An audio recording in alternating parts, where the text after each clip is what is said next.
Muito bem. A CPI da Petrobras fortaleceu o parlamento brasileiro ou aumentou ainda mais a desconfiança na classe política? Primeiro, assim, o Congresso Nacional, ele conquistou uma maior autonomia nos últimos anos. Independente ele sempre foi, mas uma maior autonomia, por algumas razões, né? Você pegava, o Congresso ele não analisava vetos, por aquela questão do pré-sal, que ia dividir com os municípios do Brasil inteiro, uma briga toda. Um veto foi parar uma discussão dele no Supremo, o Supremo modulou isso e disse: o Congresso tem que analisar veto. Não analisava veto desde o Fernando Henrique. Aí veio a questão, mas analisa, mas o voto é secreto. Aí aquela situação do Natan Donadon, daquele deputado lá de Rondônia, que o Congresso na votação, na Câmara, na votação secreta o manteve no mandato, um deputado presidiário, a sociedade pressionou, tiveram que abrir o voto aberto, inclusive eu fui o relator no Senado Federal naquele momento do fim do voto secreto ou do voto aberto, né?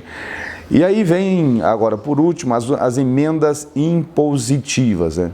Essas emendas impositivas, isso dá uma igualdade entre deputado de situação e de oposição. Então essa independência toda e essa autonomia do Congresso Nacional faz com que comece a exercer o seu segundo poder, a sua segunda função dentro do parlamento. Um parlamentar, o Congresso, ele tem duas funções básicas. Ele tem que legislar, regular o convívio em sociedade, ou seja, dizer como é que são as leis de trânsito, as leis criminais, as leis civis e assim por diante.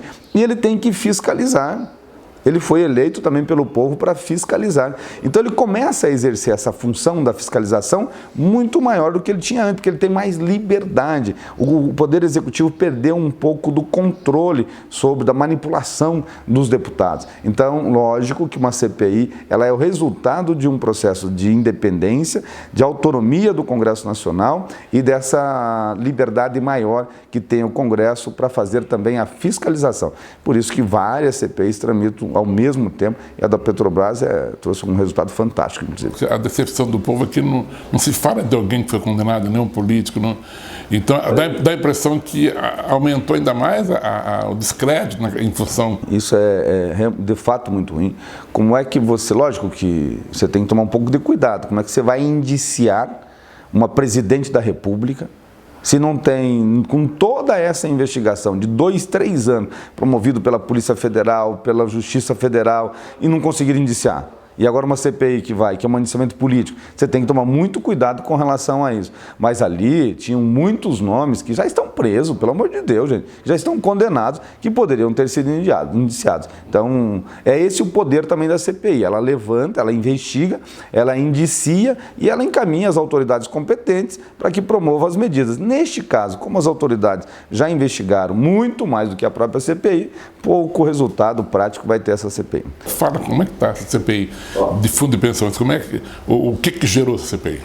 A CPI, onde tinha dinheiro neste país, dinheiro público, seja em empresa pública, em órgãos públicos, o pessoal com aquele seu aparato foram para lá. E o CEF, Vacari, e aí vai embora. Foram para lá para tentar regular isso. Então, o que nós já descobrimos pela nossa CPI é que é o seguinte, vamos dizer, a Sete Brasil, que é aquela empresa que foi construída para fazer as sondas para o pré-sal. Cada sonda dessa ia custar aí 3 bilhões de reais. Era inicialmente 7 sondas e depois levou-se a 29 e até hoje não construiu nenhuma. Não se terminou nenhuma.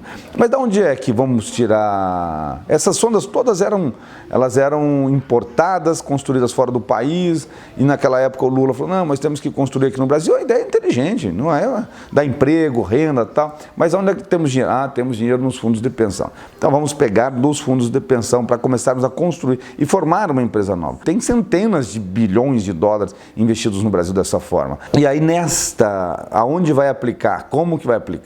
Por exemplo, nós temos lá o BNY, né, que é o Banco de Nova York, é um dos maiores bancos do mundo nessa estruturação de fundos de pensão e de gestão de recursos de fundo de pensão.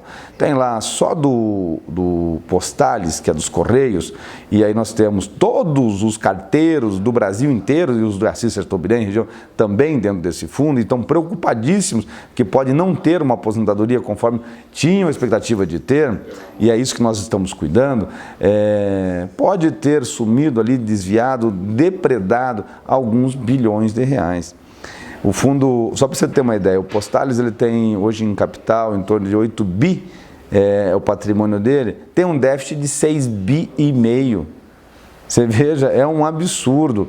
A FUNCEF, que é da Caixa Econômica, o seu déficit já está chegando, só este ano já vai chegar perto de 6 bilhões no primeiro semestre.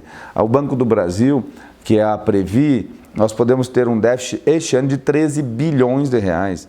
Então tem vários fatores, que são fatores econômicos, mas tem questões também de malversação do dinheiro e de ingerência política partidária dentro do fundo de pensão, que tinham a razão também muito parecida com a questão da Petrobras.